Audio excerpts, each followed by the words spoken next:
Okay, I've only got 4 minutes, so I'm going to do this fast, but I wanted to encourage somebody today because two things popped up in my feed that, you know what, I really have asked God for encouragement, like right now, encouragement, because I need to move forward and I've got a very oppositional um,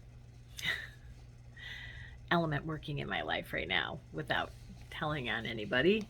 But it's really hard. It's really hard to work with another person who doesn't want to work with you. But you've got to, but you have to. You're forced to. You know, it's like your circumstances do not allow for that not to take place. So, this came up in my feed, and I know it's going to help somebody. And I'm going to also try to copy it and paste it and add it to my page. So if you want to read it or send it to yourself to encourage yourself, you can.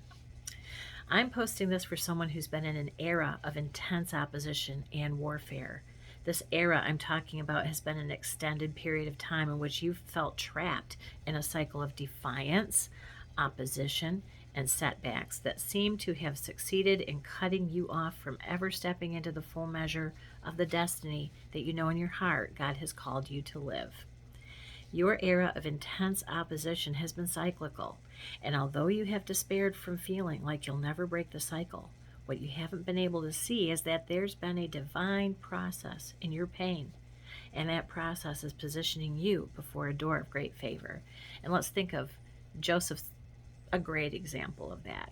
Job in the extreme, but Joseph no less extreme, and our pastor just talked about this too.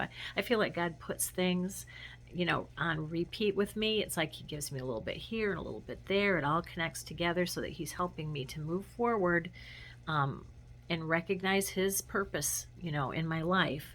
And gives me words of encouragement, gives me words that are direction and wisdom. And let's think about Joseph and what he went through, because that is cyclical. He didn't just go through it once.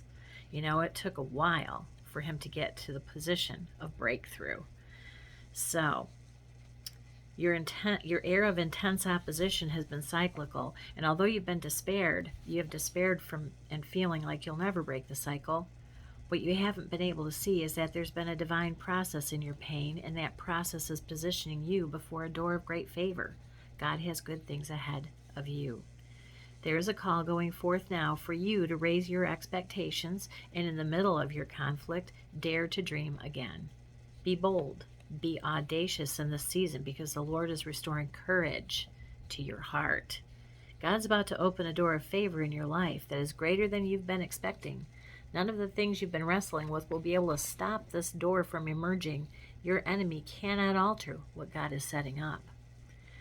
This door of favor will be a clear line of demarcation from the frustration, pain, lack of progress, and the defying hindrances that have laughed in your face and mocked your destiny.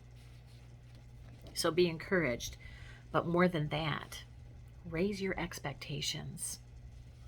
The signs of fresh favor are going to begin emerging in your field of vision. Your change is coming. Your change is coming. That's what I came on to say, because I'm taking that as I went to a Bible school called Rhema, which means a right now word from God. Right now. And that's a right now word from God for somebody. I know it is for me. And what that means is I've got to be prepared to move forward and be bold and not hold back. And that's what I'm encouraging you to do too. And I'm praying for everybody who might hear this word and receive this word, that we will move forward with God. Faith plus works. Faith plus works. And when you put your work together with God's work, there's a dynamic that can't be stopped. Satan can't stop it. Let's go. Amen. God bless.